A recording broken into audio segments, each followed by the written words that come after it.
ரெஸ்டாரண்ட்டில் சூப்ஸ் வந்து பார்த்தீங்கன்னா, நல்லா க்ரீமியாவும் சூப்பரா இருக்கும். இன்னைக்கு ரெஸ்டாரண்ட் ஸ்டைல்ல க்ரீமி பம்ப்கின் சூப் எப்படி இருப்பல் பார்க்கலாம் வாங்க. பம்ப்கின் வந்து பார்த்தீங்கன்னா, தோலெல்லாம் பீல் பண்ணிட்டு, அதில இருக்க சீடெல்லாம் ரிமூவ் பண்ணி, குட்டி குட்டி பீஸஸா கட் பண்ணி எடுத்துட்டு, ஒரு 3 நிமிஷத்துக்கு நல்லா ஸ்டீம் பண்ணிக்கோங்க. நீங்க இட்லி பாத்திரத்த கூட வச்சுட்டு, ஒரு 3 நிமிஷம் நல்லா ஸ்டீம் பண்ணி இறக்கிக்கோங்க. ஸ்டீம் பண்ணதுக்கப்புறமா கம்ப்ளீட்டா ஆறுனதுக்கப்புறம் மிக்ஸர்ல போட்டு நல்லா கிரைண்ட் பண்ணி, ஒரு பேஸ்ட் மாரி கிரைண்ட் பண்ணி எடுத்துக்கோங்க. 4, 5 பல்லு பூண்ட சின்ன சின்னதா சாப் பண்ணி எடுத்துட்டு, ஒரு பேன்ல வந்து பார்த்தீங்கன்னா, கொஞ்சம் பட்டர் ஆட் பண்ணிட்டு, நம்ம சாப் பண்ணி வச்சிருக்க பூண்டு ஆட் பண்ணி, ஒரு 2 நிமிஷம் நல்லா வதக்கி விட்டுக்கோங்க.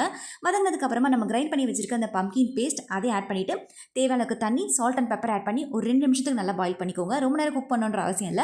ஏற்கனவே நம்ம ஸ்டீம் பண்ணியிருக்கோன்றதுனால 2 நிமிஷம் நல்லா குக் பண்ணதுக்கப்புறமா நல்ல ஒரு ஃப்ளேவர் குடுக்கறதுக்காக இத்தாலி சீசனிங் அது 1 டீஸ்பூனுக்கு ஆட் பண்ணுங்க. அது ஆட் பண்ணும்போது அது டேஸ்ட்டும், அந்த ஃப்ளேவரும் ரொம்ப ரொம்ப நல்லாயிருக்கும். அந்த க்ரீமி டெக்ஸ்சருக்கு வந்து பார்த்தீங்கன்னா, ஃப்ரெஷ் க்ரீம் ஆட் பண்ணுவாங்க. அப்பதான் அதோட டேஸ்ட் வந்து ரொம்ப சூப்பரா இருக்கும். நல்லா க்ரீமியா இருக்கும் உங்களுக்கு. ஃப்ரெஷ் க்ரீம் வந்து 1 டீஸ்பூனுக்கு ஆட் பண்ணி நல்லா மிக்ஸ் பண்ணி விட்டுட்டு, ஒரே ஒரு நிமிஷம் நல்லா பாயில் பண்ணி இறக்கிட்டீங்கன்னா, சூப்பரான ரெஸ்டாரண்ட் ஸ்டைல்ல க்ரீமி பம்ப்கின் சூப் வந்து ரெடி ஆயிடும். இதுல வந்து பார்த்தீங்கன்னா, நம்ம பெப்பர், கார்லிக் இதெல்லாம் ஆட் பண்ணியிருக்கிறதுனால, நீங்க குழந்தைங்களுக்கு குடுக்கும்போது, அது கோல்டு கூட வந்து பார்த்தீங்கன்னா, ரிமூவ் ஆயிடும். நல்லா க்ரீமியா இருக்கிறதுனால, குழந்தைங்களும் வந்து பார்த்தீங்கன்னா, நல்லா விரும்பி குடிப்பாங்க. கண்டிப்பா ட்ரை பண்ணி சாப்பிடுங்க. சுவைக்கான தேடல் தொடரட்டும்.